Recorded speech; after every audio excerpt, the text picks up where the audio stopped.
Una pregunta, si recientemente en esta semana o en este mes de abril que ha pasado, hemos estado algunos desesperanzados o desanimados por algo. No tienen que alzar la mano, porque la mayoría de veces, por las circunstancias de la vida, a veces como que perdemos la esperanza frente a una situación o frente a alguna cosa que está pasando y no tenemos el control sobre ella. El salmista en una ocasión dijo: ¿por qué te abates, oh alma mía, y te turba dentro de mí? Espera en Dios, porque aún he de alabarte, salvación mía y Dios mío. Eso dice la Reina Valera, pero la versión Dios habla hoy dice: ¿por qué voy a desanimarme? ¿Por qué voy a estar preocupado? Mi esperanza he puesto en Dios, a quien todavía seguiré alabando. Él es mi Dios y mi Salvador. Vamos a hablar acerca de el contraste entre la esperanza y desesperanza, porque definitivamente hay momentos en nuestra vida en que nos desanimamos, nos abatimos, nos preocupamos porque las cosas no salen como nosotros queremos. Y Martin Luther King, mi tocayo, dijo en una ocasión: si ayudo a una sola persona a tener esperanza, no habré vivido en vano. Si ayudo a una persona a tener esperanza, no habré vivido en vano. Vamos a orar. Señor, gracias por las Escrituras. Gracias por quien tú eres, un Dios que te has revelado, te has dado a conocer. Y gracias porque nos hablas a cada una de las realidades que nosotros vivimos. Te alabamos y te bendecimos por Cristo Jesús. Amén. Tengo otra pregunta. Y la otra pregunta es: ¿qué produce la desesperanza? ¿Qué produce el desánimo? A ver, les escucho a ustedes. ¿Qué puede producir la desesperanza, el desánimo? Tristeza por algo, o sea, la pérdida de un ser querido. Irritabilidad. La irritabilidad, ¿qué más? Estrés. ¿Qué más? Dolor. Ansiedad.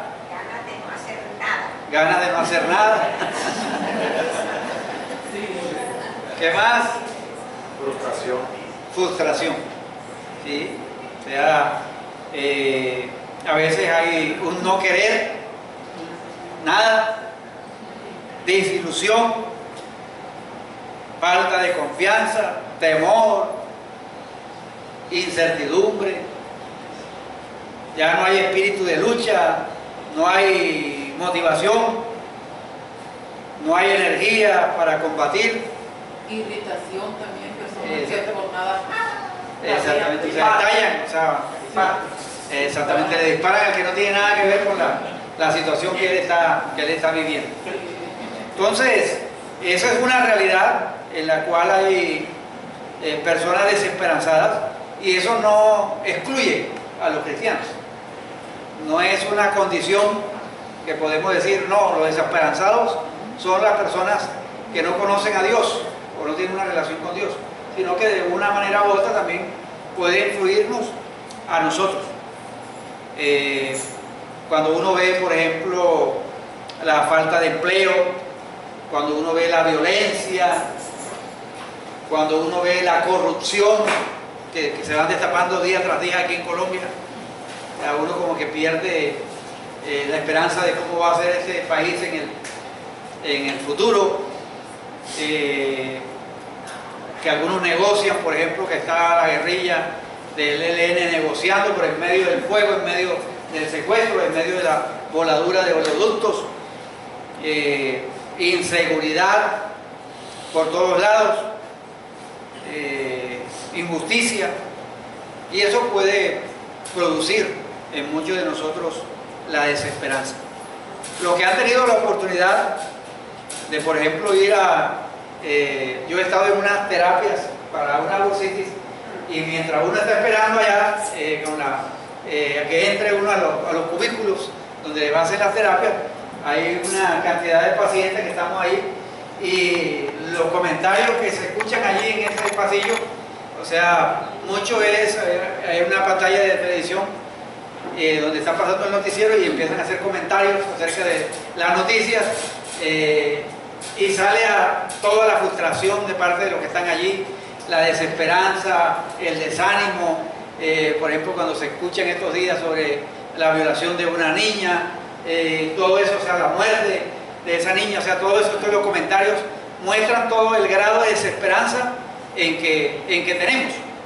Y la desesperanza es lo contrario a la esperanza, porque la esperanza es la expectación de un bien futuro, y para el pueblo de Israel la esperanza constituía un pilar muy fundamental en la vida religiosa del pueblo hebreo en general, tanto como individuo o como nación.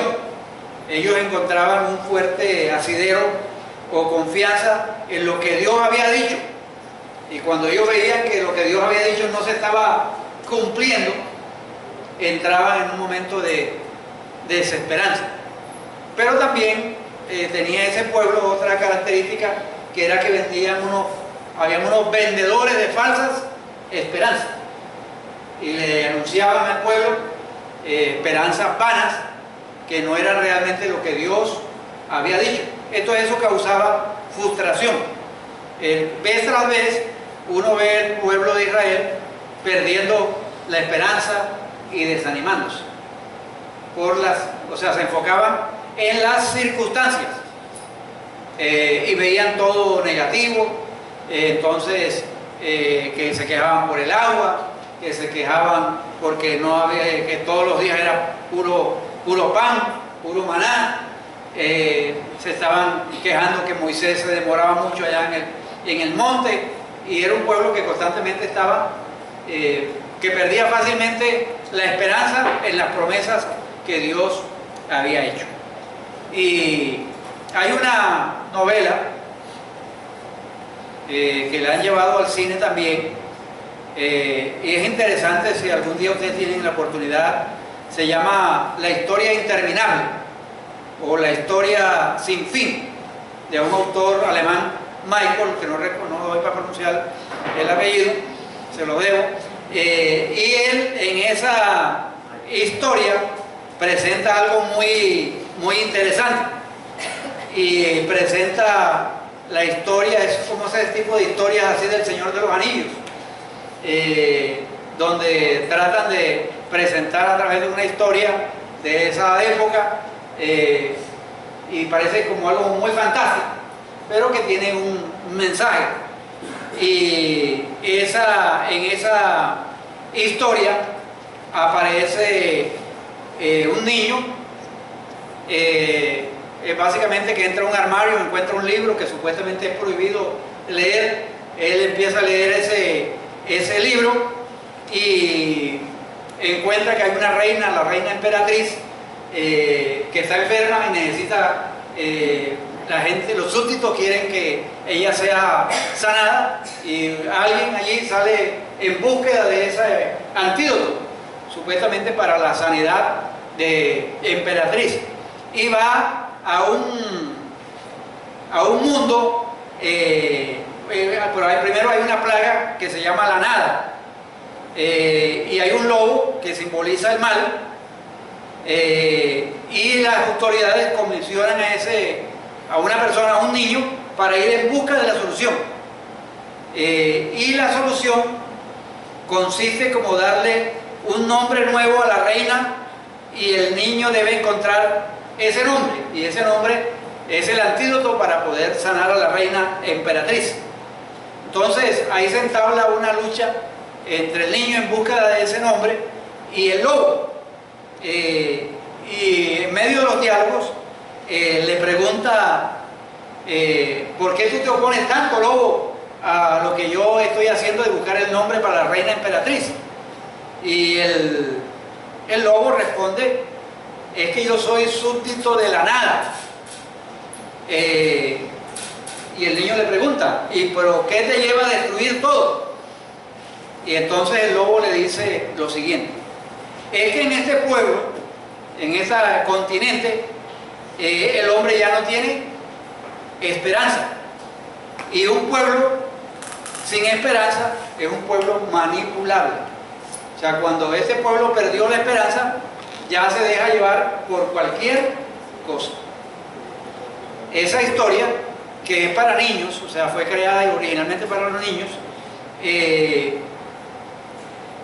también tiene unas enseñanzas muy interesantes para nosotros los adultos, porque a veces nosotros nos dejamos los adultos manipular con falsas esperanzas y realmente vivimos en la nada, en el país del desencanto, en el país en el cual perdemos la esperanza fácilmente frente a las circunstancias de la vida. Y la historia que yo quiero leer con ustedes es una historia que tiene que ver con los judíos, porque el pueblo judío es y uno se pregunta, y muchos escritores lo han hecho, ¿por qué un pueblo como el pueblo judío, que era más o menos en la época de Hitler, más de 6 millones de personas, por qué se entregaron sin resistencia a la sentencia de Hitler? ¿Por qué no combatieron? ¿Por qué no lucharon?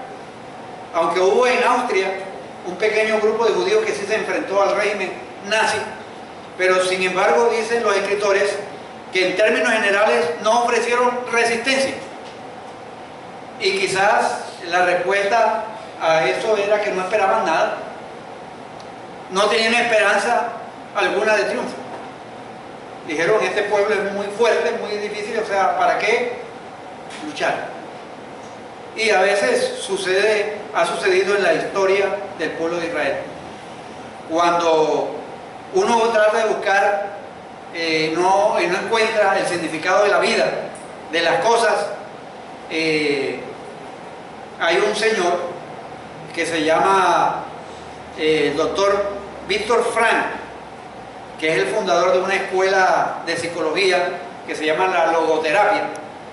Él dice que la búsqueda del significado de la vida y las cosas en el pueblo de los judíos, aunque él mismo era judío, empezó como los prisioneros que estaban en los campos de concentración.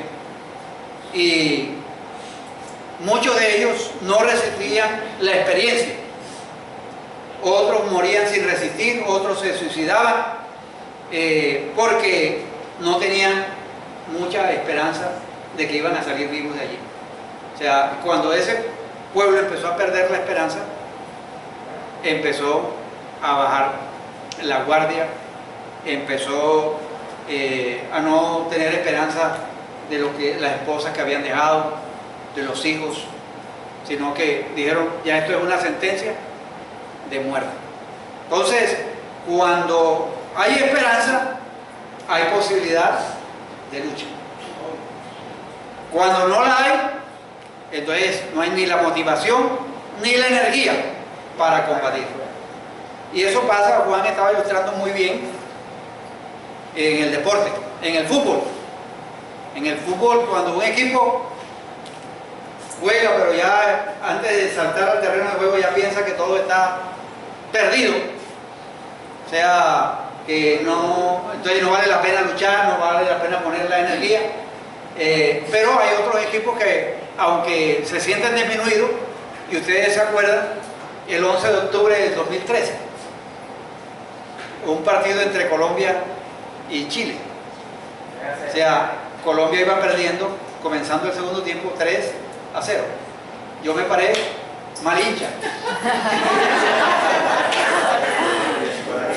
Sí, porque, o sea, parecía no había esperanza. O sea, 3-0 ya. Segundo tiempo, o sea, ya eso no.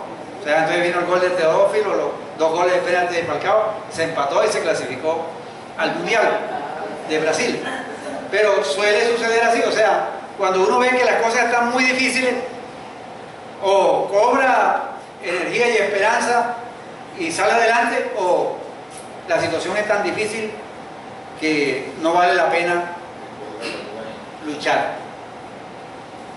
Vamos a mirar al pueblo judío en el capítulo 37 del libro de Ezequiel. En el Antiguo Testamento los profetas usaban algunas figuras para poder animar y para poder enseñar al pueblo. Déjenme darle un poquito de enfoque de este hombre que se llamó Ezequiel, que fue un sacerdote, que Dios lo llamó para ser profeta. Capítulo 37 en la Biblia aparece como el valle de los huesos secos. Ezequiel 37. Era un sacerdote, estuvo cautivo en Babilonia, habían allí otros paisanos de él en Judá, y los escritos de Ezequiel están llenos de esperanza por un lado, pero también de juicio. O sea, juicio inminente, pero también esperanza. Algunos lo han dividido el libro entre capítulo 1 al 32, mensaje de conquista y de destrucción. Y los capítulos 33 en adelante lo hablan de esperanza y consuelo. O sea que este capítulo que nosotros tenemos aquí del 37 estaría en esa sección de el consuelo. Y quiero comenzar leyendo el versículo 11 para que usted y yo entendamos qué es lo que estaba pasando. Primero le presenta la figura de un cementerio lleno de huesos y luego Dios le dice al profeta, capítulo 37, versículo 11, ¿ya están conmigo? Me dijo luego, hijo de hombre, todos estos huesos son la casa de Israel. He aquí ellos dicen, nuestros huesos se secaron y pereció nuestra esperanza. Y somos del todo ¿qué? Destruidos. O sea, ellos se estaban visualizando a sí mismos. Nuestros huesos se han secado. La esperanza que teníamos pereció y somos del todo destruidos. O sea, miren esa realidad con que se presenta el pueblo. Y miren la narración que hace Ezequiel, que es la narración que podría ser similar a la historia que nosotros vivimos en nuestra amada Colombia. La mano de Dios, dice el versículo 1, vino sobre mí y me llevó en el espíritu de Jehová y me puso en medio de un valle que estaba lleno de huesos. Y me hizo pasar cerca de ellos por todo alrededor. Y he aquí que eran ¿qué? Muchísimos sobre la faz del campo. Y por cierto, secos en gran manera. Miren esa frase, secos en gran manera. O sea, acabados, al sol, allí, a la intemperie. Y me dijo, hijo de hombre, ¿vivirán estos huesos? Y dije, Señor Jehová, tú lo sabes. Me dijo entonces, profetiza sobre estos huesos y diles, huesos secos, oíd palabra de Jehová. Así ha dicho Jehová el Señor a estos huesos. He aquí yo hago entrar espíritu en vosotros y viviréis. Y pondré tendones sobre vosotros y haré subir sobre vosotros carne y os cubriré de piel y pondré en vosotros espíritu y viviréis y sabréis que yo soy Jehová. Profeticé pues como me fue mandado y hubo un ruido mientras yo profetizaba y he aquí un temblor y los huesos se juntaron cada uno con su hueso. Y miré, y he aquí tendones sobre ellos, y la carne subió, y la piel cubrió por encima de ellos, pero no había en ellos espíritu.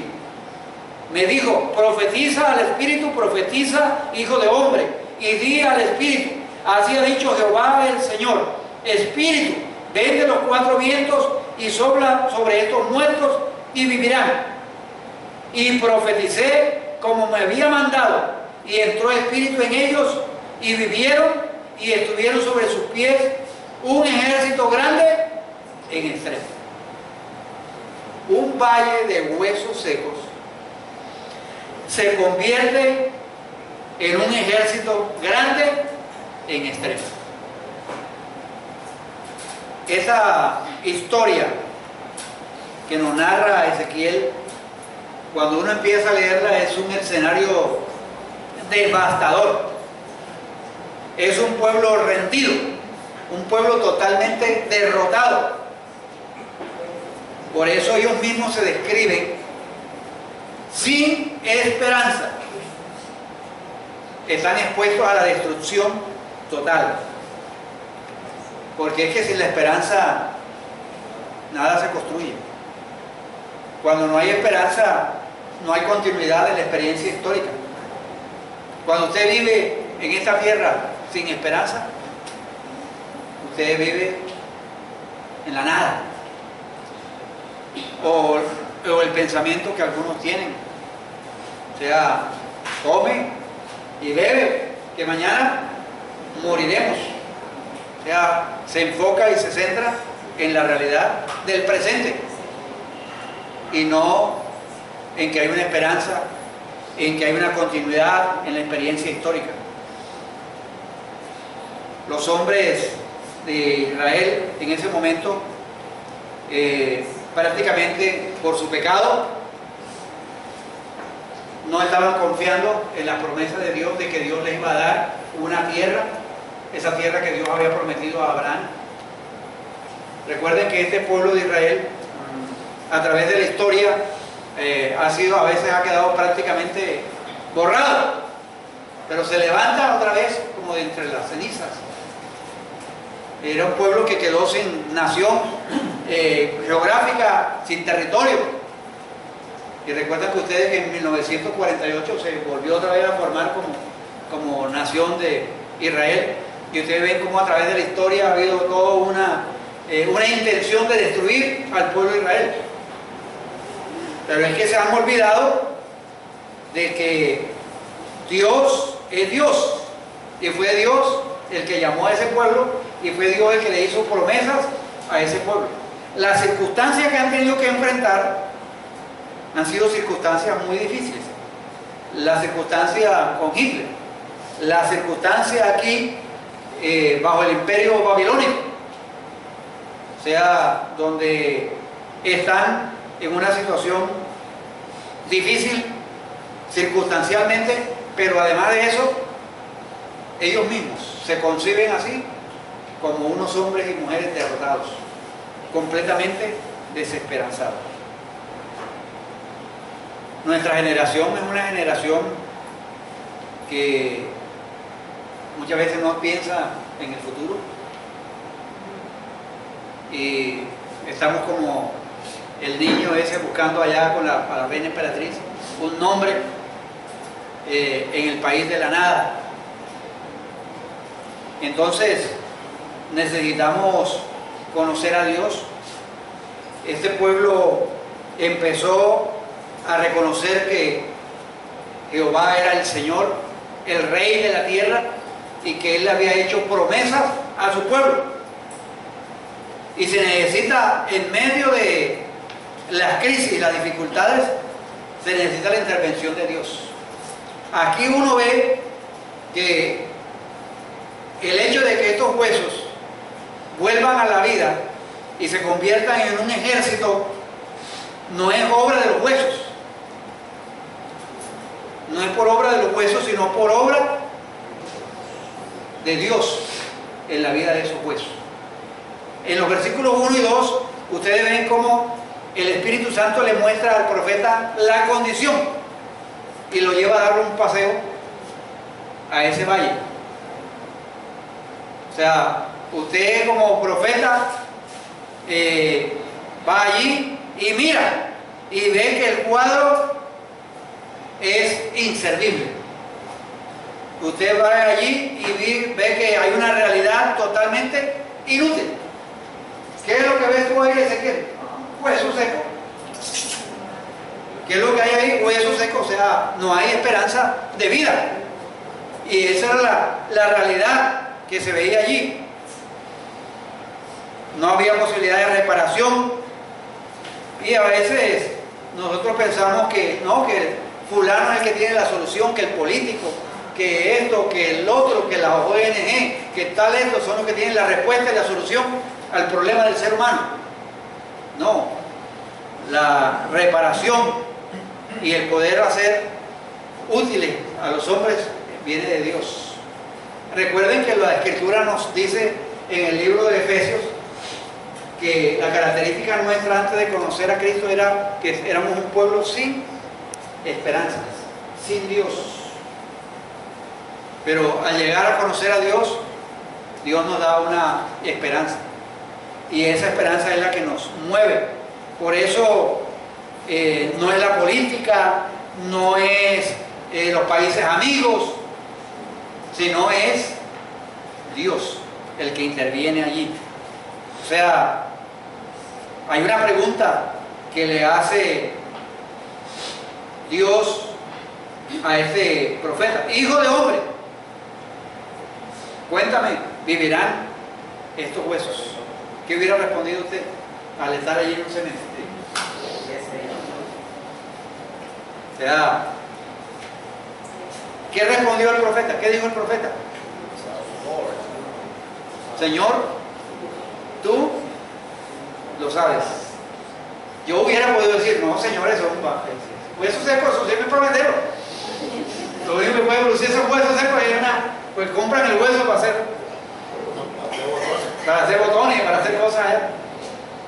O sea, para eso puede servir, o sea, pero el profeta le dice, Señor Jehová, tú lo sabes.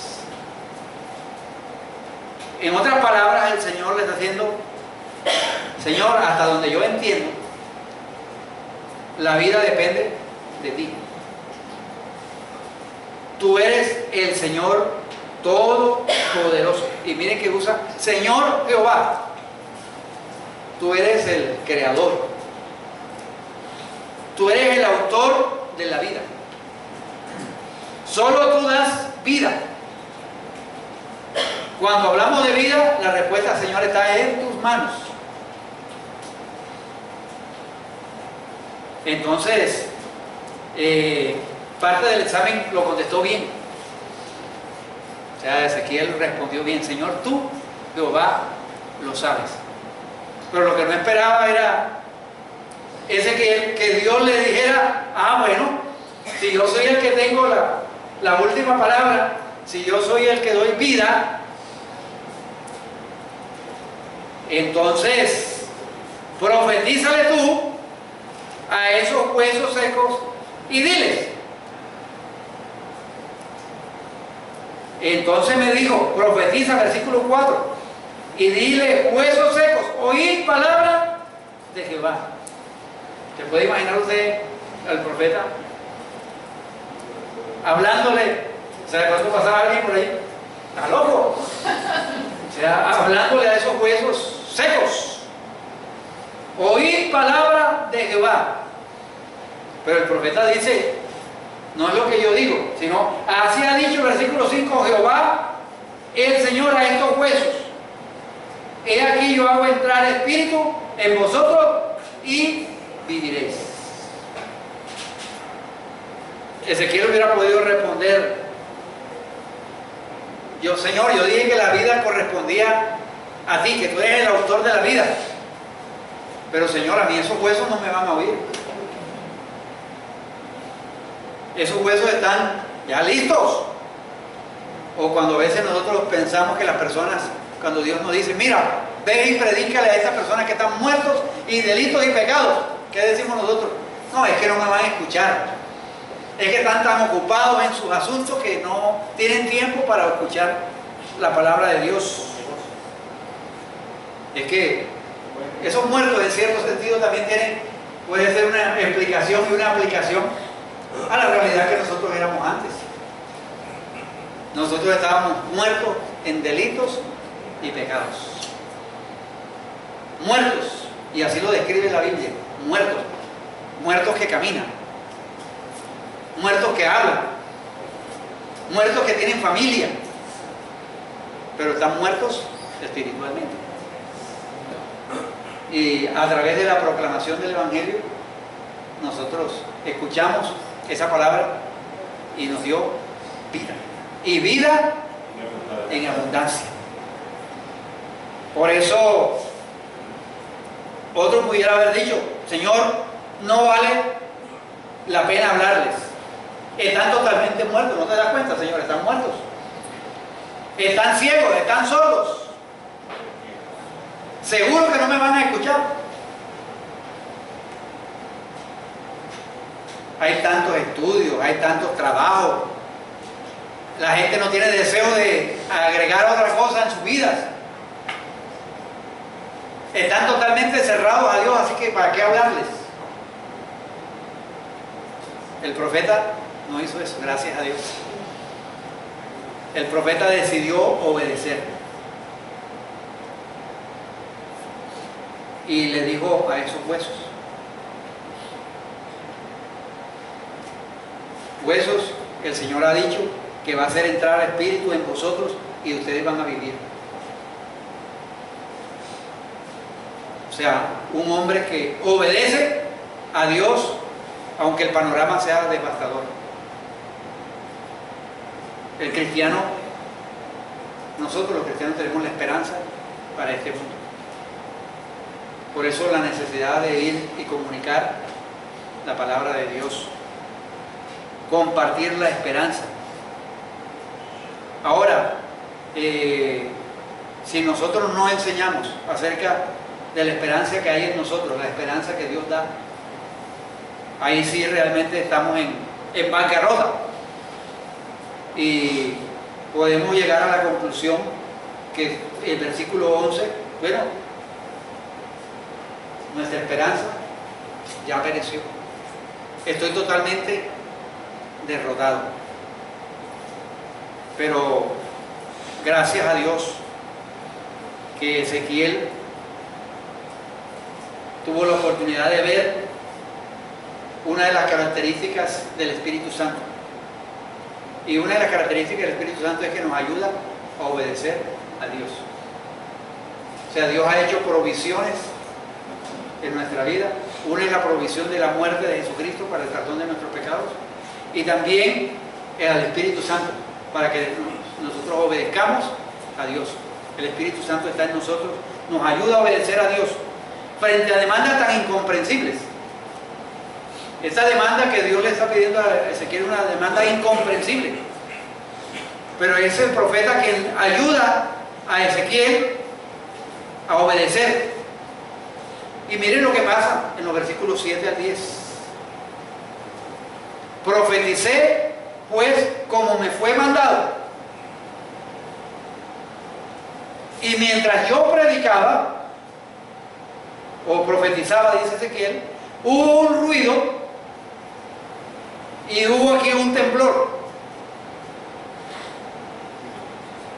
Hay una película que se llama La agonía del gran planeta Tierra, de Hans Lindsay, y Orson Welles hace la introducción de ese.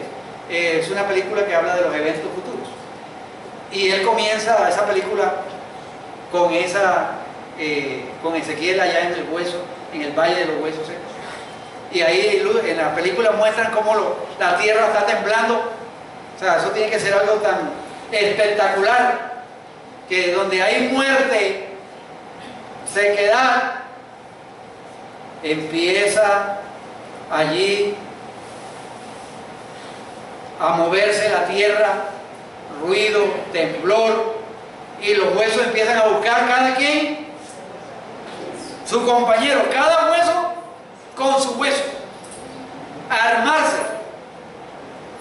No es que el profeta, la tarea de fulano, de forense, y esto por aquí por allá, y a recogerle, a hacer una pilita allá, y luego después ver que le faltó el otro. No, o sea, la obra de Dios allí,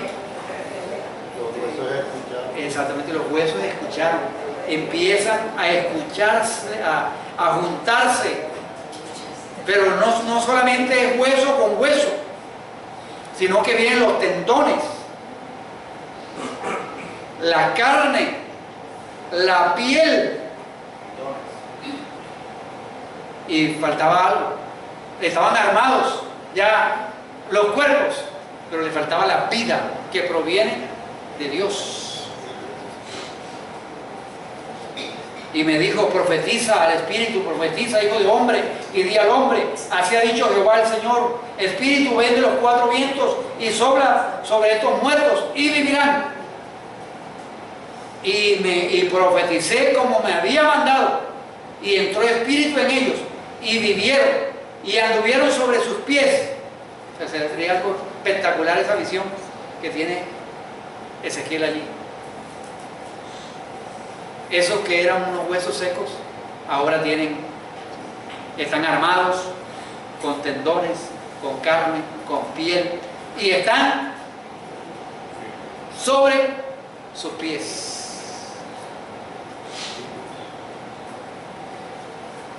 Y ve Ezequiel un ejército grandísimo. La historia del pueblo de Israel ha sido una historia en que en medio de la desesperanza Dios ha enviado su palabra, y esa palabra los ha puesto otra vez. O sea, hay algo especial en ese pueblo, que es el pueblo de Dios.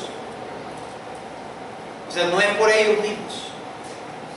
O sea, esos huesos, el crédito no es a los huesos, ni siquiera al profeta. El crédito absolutamente para Dios. Es una descripción que cuando uno la ve, la lee, uno se emociona al ver esa descripción tan hermosa. Y yo creo que hoy en día uno ve nuestra generación tan desintegrada. Hoy la gente camina y toda cuestión, y están sobre sus pies, pero hay una desintegración en las familias, hay una desintegración en nuestra sociedad. O sea, no se sabe dónde poner la cabeza, dónde poner el corazón. Los individuos en nuestra generación son movidos por las circunstancias, van por aquí, van por allá. No hay coherencia entre lo que piensan ni lo que desean. Usted ve a veces personas en el Facebook, le lanzan a usted 3 versículos y luego después le lanzan 3 chistes groseros. No hay una coherencia en lo que creen y en lo que viven. Hay todo un proceso en que la gente es movida por lo que le llega, por las circunstancias.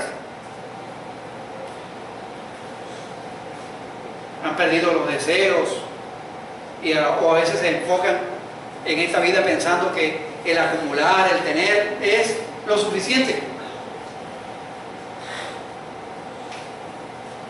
Vemos un cementerio,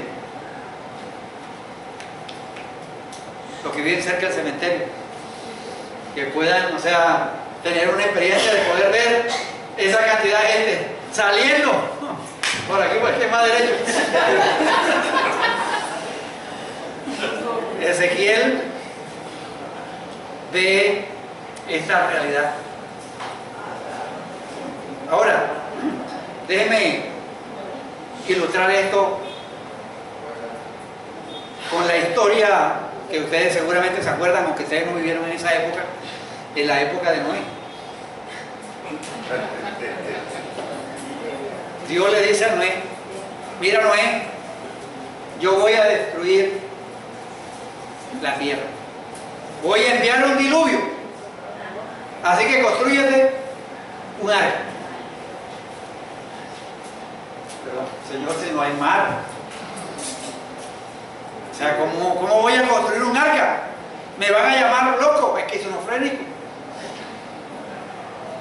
Yo me imagino las burlas que recibió de parte de la gente al construir una arca cuando no hay agua. Se hacían chistes, se mofaban. Y yo creo que Noé, ay Señor, no se te hubiera ocurrido otra cosa mejor. A ponerme a mí en esta, a hacer y en pleno verano. En pleno verano, el objeto de burla. Ahora, pero Dios lo hizo, Dios obró. Y Dios cumplió y honró la obediencia de Noé. ¿Cómo es la reacción de la gente cuando usted le habla de la venida de Jesucristo? ¿Cómo es la reacción de la gente? Se ríen. O sea, hace tantos años que yo estoy oyendo el mismo cuento, la misma historia, y no, Cristo no ha venido. Y siempre ustedes están diciendo que ya viene, alístense la maleta, que ya viene. Y nada. Pero de que viene, viene. Las Escrituras, mis amados hermanos, nos sacan a nosotros de la muerte a la vida. Lo que escuchó estos huesos secos, recuerden que yo les dije que ese pueblo, esos huesos secos era el pueblo de Israel, que habían estado en esa condición porque perdieron la esperanza en quién era Dios y en las promesas que Dios había hecho. Y vez tras vez Dios le mostró a ese pueblo quién era Él, que con mano fuerte, cómo los iba sacando a la tierra que fluía leche y miel. Yo estoy leyendo el Antiguo Testamento, vamos por el libro de Números capítulo 20, y uno ve vez tras vez el poder de Dios llevando a su pueblo. Pero se necesita creerle a Dios. Amén. Obediencia a Dios. Porque es que las Escrituras nos sacan a nosotros de muerte a vida por el poder de Jesucristo. Este era un pueblo que estaba postrado y ahora el Señor lo llama a la compatibilidad. Si hemos sido llamados en nuestra pasada manera de vivir, que estábamos muertos y delitos y pecados, llegamos ahora a Cristo, tenemos que ser también compatibles. Y usa la figura en el Nuevo Testamento del soldado de Jesucristo, que combate, que lleva, y el soldado es alguien que se sacrifica, se esfuerza y para cumplir con su tarea. Y tenemos una tarea, la de llevar el mensaje de Jesucristo. Este pueblo estaba desheredado porque a través de los babilonios y la otra parte a través de los asirios habían perdido su territorio, pero Dios le dio una posesión. Esa posesión que Dios les había prometido, Dios le cumplió. A nosotros Dios nos ha hecho promesas. O sea, Dios nos ha hecho promesas. No simplemente cree en el Señor Jesucristo, eres salvo y ya, sino que también nos ha hecho promesas hacia el futuro, que reinaremos con Él. O sea, tenemos nosotros esperanza acerca de los que mueren en Cristo Jesús. Tenemos razón de ser y anhelamos, y eso nos anima y nos estimula para seguir adelante. Cuidado con perder o hacer que nuestra esperanza perezca. Porque cuando nuestra esperanza perece, somos totalmente destruidos. Nos hace vulnerables a escuchar a cualquier falso profeta, cualquier falso maestro. Nos envuelve, nos engaña, porque hemos perdido la esperanza en la realidad de quién es Jehová el Señor. El Señor que da vida y vida en abundancia. El Dios que hace de nosotros un ejército combativo. Por eso es importante pedir a Dios que en cada circunstancia el Espíritu Santo nos ayude a mirar a Dios, a tener una perspectiva correcta de Dios. Y esa perspectiva correcta de Dios es a través de la palabra de Dios, para animarnos a seguir adelante. Porque es cierto que las situaciones en este mundo no son fáciles. La inseguridad no va a desaparecer de la noche a la mañana. La guerra sucia, la corrupción no va a desaparecer de la noche a la mañana. Pero Dios, a través del poder del Espíritu Santo, nos capacita para ser diferentes en medio de esta sociedad, presentando el Evangelio de Jesucristo. Y hay la posibilidad que a través de una familia que cambie, los que están alrededor cambien también, por la esperanza que hay en cada uno de nosotros. Para terminar y pensar, hay varias cosas que hizo el Espíritu Santo en esa circunstancia particular, en esa situación particular. Primero, empezó a transformar de adentro hacia afuera. Empezó con los huesos y luego terminó cubriendo la piel. Los cubrió con la piel. También el Espíritu Santo transformó integralmente. O sea, reunió las partes en un todo. Hueso aquí, tendón allá, piel, carne y todo, un todo. Y a los que estaban muertos los hizo combatientes. O sea, lo inservible lo hizo útil. Y esa transformación les devolvió la esperanza. Los huesos estaban secos. Ahora el Espíritu les da vida. El pueblo no tenía tierra. El pueblo de Israel no tenía tierra. Pero Dios les ha dado a través de la historia una tierra. En el caso nuestro, nosotros antes estábamos muertos, sin herencia, no habían promesas para nosotros, pero ahora, por la obra de Jesucristo en la cruz del Calvario, tenemos vida eterna, tenemos esperanza, la vida nuestra tiene sentido, y ahora luchamos por el reino de Dios y su justicia, de la cual nosotros somos parte a través de la obra de Jesucristo. O sea, nosotros hemos sido llamados no para nada, sino para dar lo mejor: el reino de Dios y su justicia. El reino de Dios un día se va a manifestar con plenitud.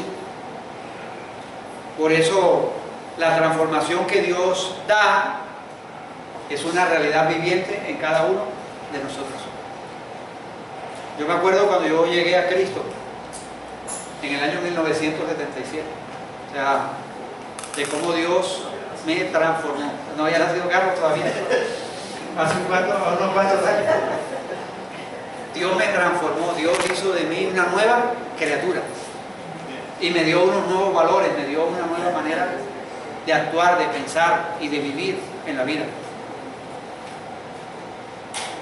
El versículo 6 del capítulo 37, el 13 y el 14, hay una expresión. ¿Cuál es esa expresión que está? Mírenla en los versículos 6, 13 y 14. ¿Por qué es que van a ser realidad las promesas de Dios?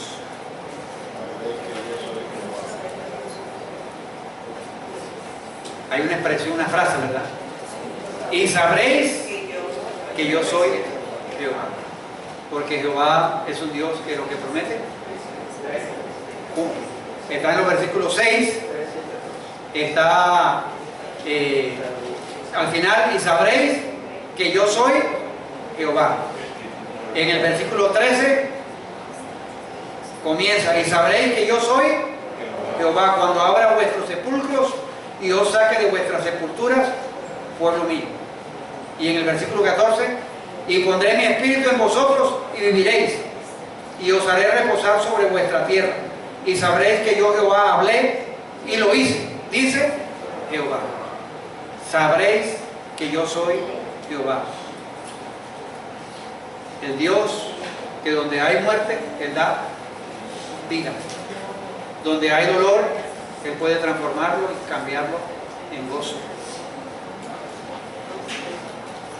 Y no lo hace para que el mundo sepa, oye, cuán buena es la iglesia bíblica coinonía. No. O cuán bueno es el pueblo de Israel. No, lo hace para que sepamos que Él es Dios. El Señor sabe que cuando el hombre se olvida de Él, cae en la ruina. El secreto de la vida es saber que el Señor es el Señor Todopoderoso y que Él nos da esperanza. Por eso volvemos al versículo del Salmo 42. ¿Por qué voy a desanimarme? ¿Por qué voy a estar preocupado? Mi esperanza he puesto en Dios, a quien todavía seguiré alabando. Él es Dios.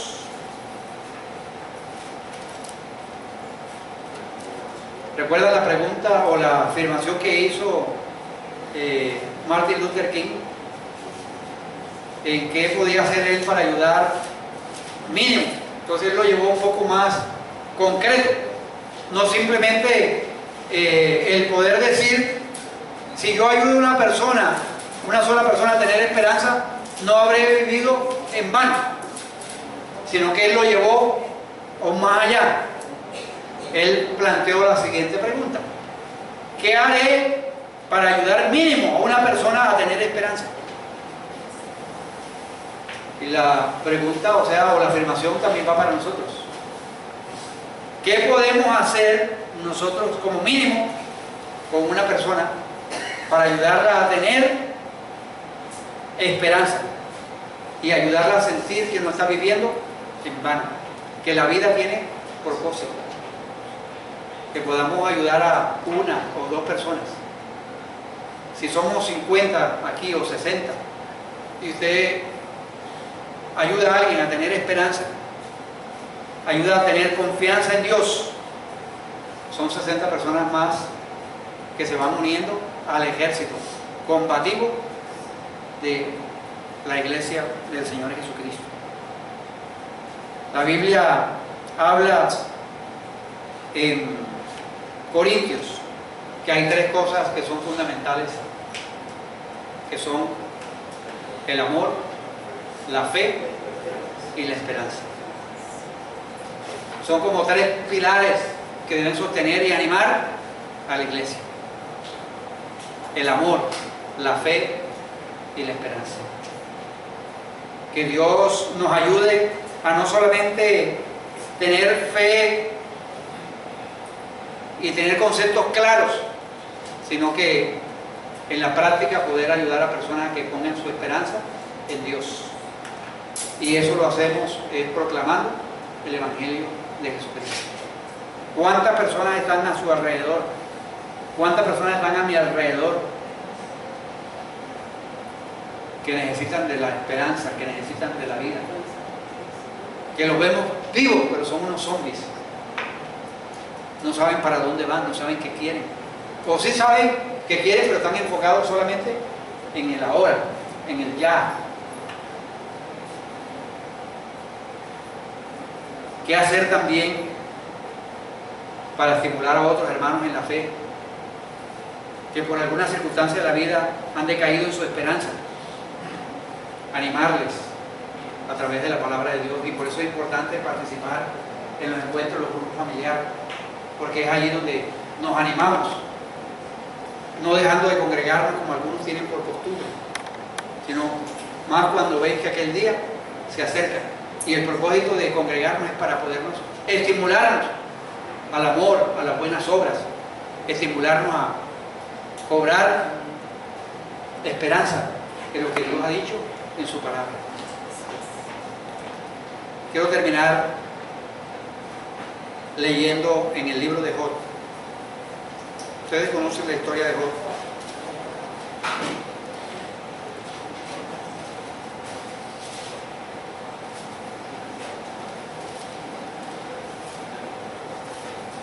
Capítulo 14.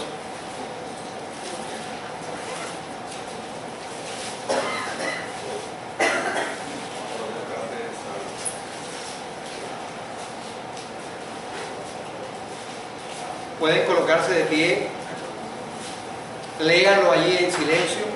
14, versículos 7 al 9.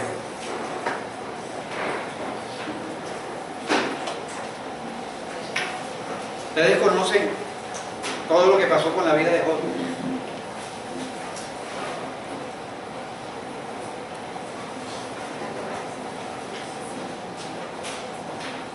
Dice Job: porque si el árbol fuere cortado, aún queda de él esperanza. Retoñará aún, y sus renuevos no faltarán. Si se envejeciere la tierra su raíz, y su tronco fuere muerto en el polvo, al percibir el agua, reverdecerá, y hará copa como planta nueva.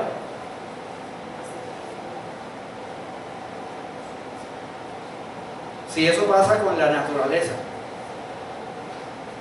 con los árboles, con las matas,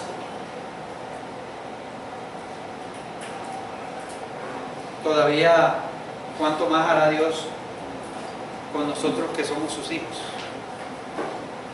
que hemos puesto su confianza en Él.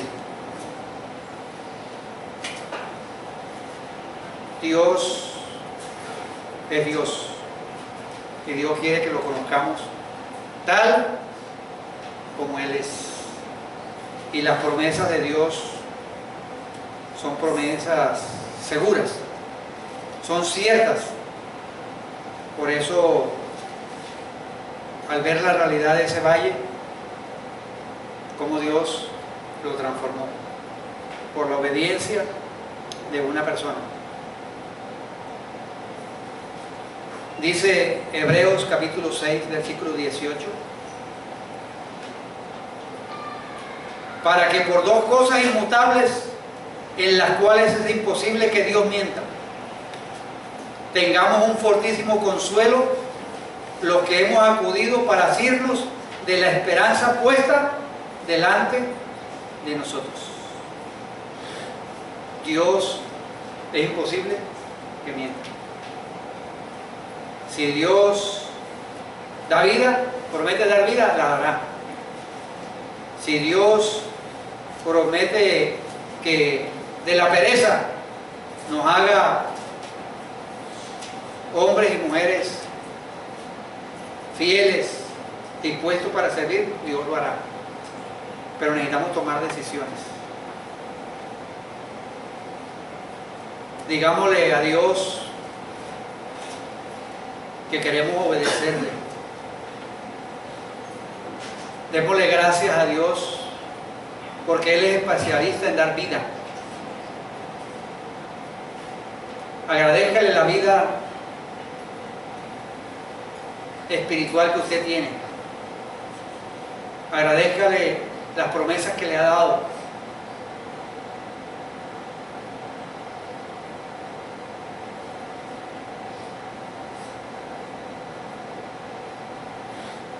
Señor,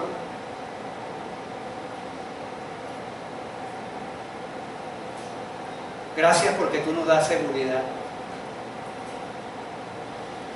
Frente a un mundo que cambia, frente a una ciudad en la cual hay tanta fragmentación, cuando se han perdido los verdaderos valores. Señor, tú nos llamas a proclamar el Evangelio. Gracias por esta ilustración del pueblo de Israel. Porque hoy nosotros podemos ver a través del pueblo de Israel y podemos saber que tú eres Dios. Porque las veces, Señor, que este pueblo ha estado en dificultades y aún que han perdido la esperanza, tú les has enviado tu palabra, tu espíritu, y se han puesto sobre sus pies y han sido un ejército combativo. Señor, gracias por todos los hombres y mujeres que hemos conocido el Evangelio de Jesucristo. Gracias, Señor, porque tú diste razón de ser a nuestras vidas. Y gracias porque tenemos una esperanza. Perdónanos, Señor, cuando por las circunstancias de la vida nos desanimamos, nos desenfocamos y vivimos solamente el presente y nos olvidamos de la realidad de tu segunda venida, de la realidad de que tú has ido a preparar un lugar para cada uno de nosotros. Señor, y mientras estamos aquí, ayúdanos a ser combativos con el reino de las tinieblas, arrebatándole, Señor, a muchas personas que están esclavas bajo el pecado. Y pueden ser libres, Señor, por el mensaje del Evangelio. Ayúdanos a proclamarlo, a anunciarlo. Señor, ayúdanos también en nuestros encuentros, en las visitas entre unos y otros, a animarnos y a reconocer que tú eres Dios y que en ti hay esperanza. Gracias, muchas gracias, Señor. Te alabamos y te bendecimos. En el nombre de Cristo Jesús. Amén. Hasta el día